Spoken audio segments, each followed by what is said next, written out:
Friday Faiz நேயர்களுக்கு வணக்கம். Welcome to FF times.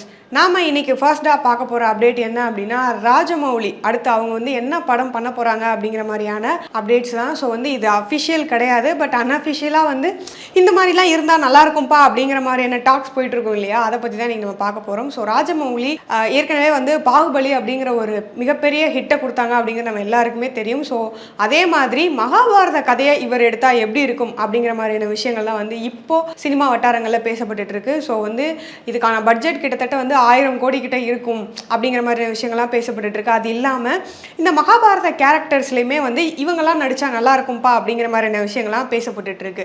So அதில் வந்து கர்ணனா வந்து பிரபாஸ் நடிச்சா நல்லா இருக்கும் அப்படிங்கிற மாதிரியான விஷயங்கள், அப்புறம் வந்து துரியோதனனாக வந்து ராணா டகுபதி, துச்சாதனா வந்து விஜய் சேதுபதி, திரௌபதியாக வந்து தீபிகா படுகோன், இது மாதிரியான விஷயங்கள்லாம் வந்து பேசப்பட்டு இருக்கு. இந்த கேரக்டருக்குலாம் இவங்க ஆப்டா இருப்பாங்க அப்படிங்கிற மாதிரியான விஷயங்கள்லாம் சொல்லப்பட்டு இருக்கு.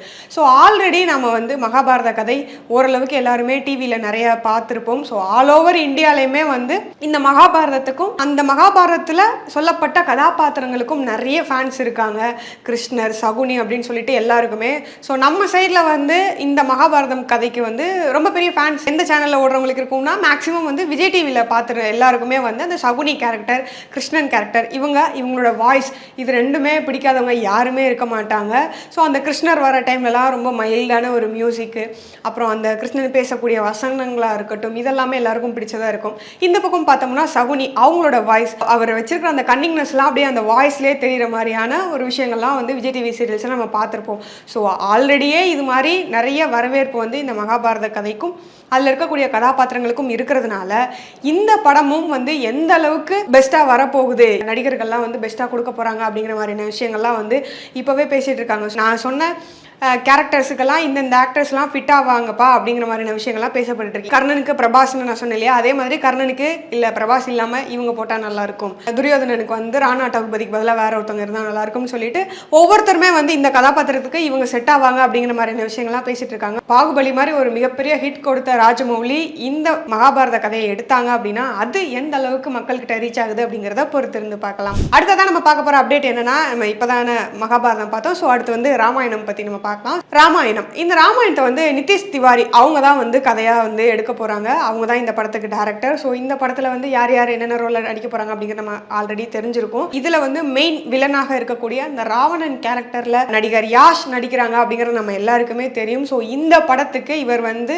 வில்லன் ரோலில் நடிக்கிறதுனால கிட்டத்தட்ட 200 கோடி சம்பளம் இந்த படத்துக்காக இவர் வாங்க போகிறாரு அப்படிங்கிற மாதிரியான விஷயங்கள்லாம் பேசப்பட்டு இருக்கு. ஸோ ஆல்ரெடி கேஜிஎஃப் மூலமாக எல்லாருக்குமே வந்து பரவலாக இவர் வந்து தெரிந்த நபராக மாறியிருக்காரு. இந்த ராமாயணத்தில் இருக்கக்கூடிய இந்த ராவணன் கதாபாத்திரத்தை இவர் எவ்வளோ நேர்த்தியாக நடிக்கிறாரு, ராவணனாவே வாழ்ந்திருக்காரா இல்லையா அப்படிங்கிறத படம் ரிலீஸ் ஆகும்போது தெரிஞ்சுக்கலாம். அடுத்ததான் நம்ம பார்க்க போகிற அப்டேட் என்ன அப்படின்னு பார்த்தீங்கன்னா, தேசிங்கு பெரியசாமி, சிம்பு இவங்களோட காம்பினேஷனில் ஒரு படம் உருவாகிட்டு இருக்கு அப்படிங்கிற மாதிரி விஷயங்கள்லாம் வந்து முன்னாடி நம்ம பார்த்துருப்போம்.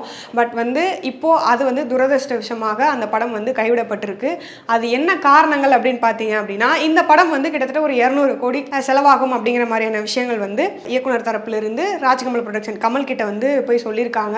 பட் 200 கோடிலாம் வந்து ரொம்ப அதிகம், கொஞ்சம் பட்ஜெட்டை குறைச்சிக்கோங்க அப்படின்னு சொன்னப்போ இந்த பக்கம் தேசிங்க பெரியசாமி தரப்பிலிருந்து 170 கோடியாக குறைச்சிக்கிறோம் அப்படின்னு சொன்னப்போ கூட கமல் வந்து இல்லை இவ்வளோ அதிகமாக இருக்குது, இன்னும் கம்மியாக அப்படிங்கிற மாதிரி விஷயங்கள்லாம் பேசப்பட்டு இருந்ததுனால கமல் நோ சொன்ன காரணத்தினால ஒரு கட்டத்தில் வந்து சிம்பு வந்து அவரே வந்து இந்த படத்துக்கு ப்ரொடியூஸ் பண்ணலாம் அப்படிங்கிற மாதிரியான வேலைகளை இறங்கி கிட்டத்தட்ட ஃபாரின் கண்ட்ரீஸ்லாம் போயிட்டு அங்கே இன்வெஸ்டர்ஸ் கிட்டலாம் பேசி ஒரு 100 கோடி கிட்ட ரெடி பண்ணாரு அப்படிங்கிற மாதிரியான விஷயங்கள்லாம் சொல்லப்படுது. இருந்தாலும் வந்து தேசிங்க பெரியசாமி தரப்புலேருந்து என்ன சொல்லப்படுது அப்படின்னா, 100 கோடி அப்படிங்கிறது இது ஒரு பீரியாடிக்கல் ஸ்டோரி அப்படிங்கிறதுனால அதுக்கே அந்த போர்ஷனுக்கு மட்டுமே வந்து 100 கோடி வந்து பத்தாது, அதுக்கு அதிகமாகவே அந்த பீரியாடிக்கல் போர்ஷன் மட்டுமே போகும் அப்படிங்கிற காரணத்தினால பட்ஜெட் பற்றாக்குறையினால இந்த படம் கைவிடப்பட்டது அப்படிங்கிற மாதிரியான விஷயங்கள்லாம் சொல்லப்படுது. கிட்டத்தட்ட ஒரு வருஷமாக சிம்பு அவர்கள் வந்து இந்த படத்துக்காக வெயிட் பண்ணிட்டு இருந்தாங்க. பட் துரதிருஷ்டவசமாக இப்போ இந்த படம் வந்து கைவிடப்பட்டிருக்கு. அடுத்ததான் நம்ம பார்க்க போற அப்டேட் என்ன அப்படின்னு பார்த்தீங்கன்னா, கேம் சேஞ்சர் இந்த படத்தை பற்றி தான். ஸோ ஆல்ரெடி நம்ம முன்னாடி பார்த்த அப்டேட்ஸ்ல எல்லாமே வந்து பட்ஜெட் சம்பந்தமாக பார்த்தோம் இல்லையா, இந்த படத்துலையுமே வந்து பட்ஜெட் தொடர்பான அப்டேட்ஸ் தான் பார்க்க போகிறோம். ஸோ இந்த படத்துக்கு சங்கர் அவர்கள் ஃபர்ஸ்ட் சொன்ன பட்ஜெட் வந்து 700 கோடி சொல்லியிருக்காங்க. பட் வந்து தில்ராஜ் அவர்கள் வந்து இவ்வளோ வந்து முடியாது அப்படின்னு சொல்லிட்டு கடைசியில் வந்து 400 கோடியில் வந்து ஓகே சொல்லியிருக்காரு. 400 கோடியில் நீங்கள் படத்தை முடிச்சு கொடுத்துருங்க அப்படின்னு சொல்லிட்டு. பட் படம் வந்து எப்பவும் போல் சங்கர் பிரம்மாண்டம் அப்படிங்கிற நம்ம எல்லாருக்குமே தெரியும். ஸோ வந்து படம் வந்து 400 கோடிக்கு தில்ராஜ் அவர்கள் ஓகே சொன்னாலும் கூட இப்போ வரைக்கும் நடந்து முடிஞ்ச ஷூட்டிங் எல்லா ஒர்க்கையும் சேர்த்தே வந்து 440 கோடி வந்து வந்துருச்சு அப்படிங்கிற மாதிரி விஷயங்கள் சொல்லப்படுது. இது மட்டும் இல்லாமல் படத்தோட ப்ரொமோஷனுக்காக அமெரிக்காவுக்கு கிட்டத்தட்ட 210 பேர்கிட்ட போயிருக்காங்க அப்படிங்கிற மாதிரி விஷயங்கள் சொல்லப்படுது. ஸோ இன்னும் வந்து ப்ரொமோஷன் ஒர்க்லாம் நிறையா இருக்குது அப்படிங்கிற காரணத்தினால ஒட்டுமொத்தமாக ஒரு 500லேருந்து 550 கோடி வரைக்கும் வந்து இந்த படத்துக்கான பட்ஜெட் வந்து போகும் அப்படிங்கிற மாதிரியான விஷயங்கள் பேசப்படுது.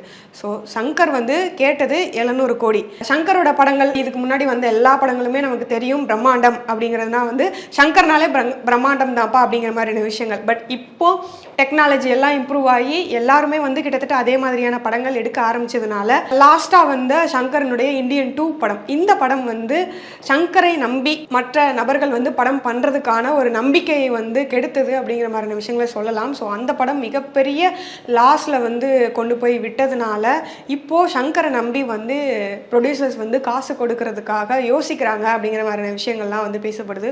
ஸோ 700 கோடி கேட்ட பட்ஜெட்டுக்கு வந்து இவங்களே வந்து ஒட்டுமொத்தமாக எல்லா வேலையும் முடித்தாலே 500லேருந்து 550 கோடி தான் வரப்போகுது அப்படிங்கிற மாதிரியான விஷயங்கள். ஸோ எப்படி இருந்த மனுஷன் ஒரு காலத்தில் ஒரே படத்தின் மூலமாக இப்படி ஆயிட்டாரே அப்படிங்கிற மாதிரியான விஷயங்கள் தான் இப்போ அவரை பற்றி பேசிகிட்டு இருக்காங்க. ஸோ அடுத்ததான் நம்ம பார்க்க போகிற அப்டேட் என்ன அப்படின்னு பார்த்தீங்கன்னா விடாமுயற்சி படத்தை பற்றி தான். ஸோ விடாமுயற்சி பொங்கலுக்கு ரிலீஸ் ஆக போகுது அப்படிங்கிறது எல்லாமே தெரியும். நேற்று கூட வந்துட்டு அதனுடைய ஃபர்ஸ்ட் சிங்கிள் வந்து ரிலீஸ் ஆகிருந்தது.